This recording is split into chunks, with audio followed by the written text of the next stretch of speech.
എല്ലാ കാലത്തും റഷ്യ ലോകരാജ്യങ്ങളെ വിസ്മയിപ്പിച്ചിട്ടുണ്ട്, ഭയപ്പെടുത്തിയിട്ടുണ്ട്. അമേരിക്കയെ പോലും ഭയപ്പെടുത്താൻ റഷ്യക്ക് കഴിഞ്ഞിട്ടുണ്ട് എന്നുള്ളത് വലിയ ഒരു വസ്തുത തന്നെയാണ്. ഇപ്പോഴിതാ കടലിൽ കൃത്രിമ സുനാമി സൃഷ്ടിക്കാൻ കഴിയുന്ന ഒരു മിസൈലാണ് റഷ്യ പരീക്ഷിച്ചിരിക്കുന്നത്. ഒരു ഡ്രോണാണ് റഷ്യ പരീക്ഷിച്ചിരിക്കുന്നത്. ലോകത്തെ മുഴുവൻ ഞെട്ടിച്ചുകൊണ്ട് റഷ്യ ഒരു under water nuclear submarine drone ഇപ്പോൾ പരീക്ഷിച്ചിട്ടുണ്ടെന്ന് റിപ്പോർട്ട് വരുന്നു. റഷ്യൻ പ്രസിഡന്റ് വ്ളാഡിമിർ പുടിനാണ് ഇക്കാര്യം പ്രഖ്യാപിച്ചത്. പുടിൻ്റെ പ്രഖ്യാപനം US-ലും യൂറോപ്യൻ യൂണിയനിലും വലിയ തലവേദന സൃഷ്ടിച്ചിരിക്കുകയാണ്. തൽഫലമായി US പ്രസിഡന്റ് ഡൊണാൾഡ് ട്രംപ് അടിയന്തര ആണവ പരീക്ഷണത്തിന് ഇപ്പോൾ ഉത്തരവിട്ടിരിക്കുകയാണ്.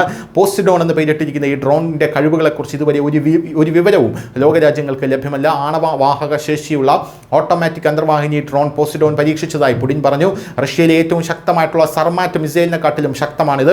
ഒരു അന്തർവാഹിനിയിൽ നിന്നാണ് പോസിഡോൺ ഡ്രോൺ പരീക്ഷിച്ചത്. ഒരു വലിയ അന്തർവാഹിനിയുടെ റിയാക്ടറിനേക്കാൾ 100 മടങ്ങ് ചെറിയ ഒരു ആണവ നിലയം ഈ ഡ്രോണിൽ സജ്ജീകരിച്ചിരിക്കുന്നു.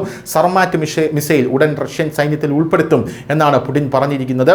പോസിഡോൺ റിയാക്ടറിനെ പ്രാധാന്യമുള്ളതാക്കി പുടിൻ വിശേഷിപ്പിച്ചു. അതിൻ്റെ നിർമ്മാണത്തിൽ ബഹിരാകാശ സാങ്കേതിക വിദ്യ ഉപയോഗിച്ചിട്ടുണ്ടെന്നാണ് പുടിൻ പറയുന്നത്.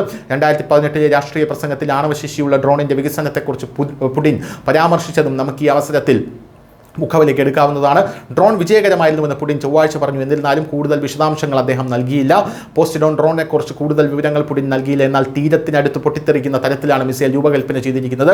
റഷ്യൻ മാധ്യമ റിപ്പോർട്ടുകൾ പറയുന്നു ഇതിലെ റേഡിയോ ആക്റ്റീവ് വെള്ളത്തിൽ ശക്തമായിട്ടുള്ള സുനാമി ഉണ്ടാക്കാനായി കാരണമാകുന്നു എന്നുള്ളതാണ്. News desk news India Malayalam.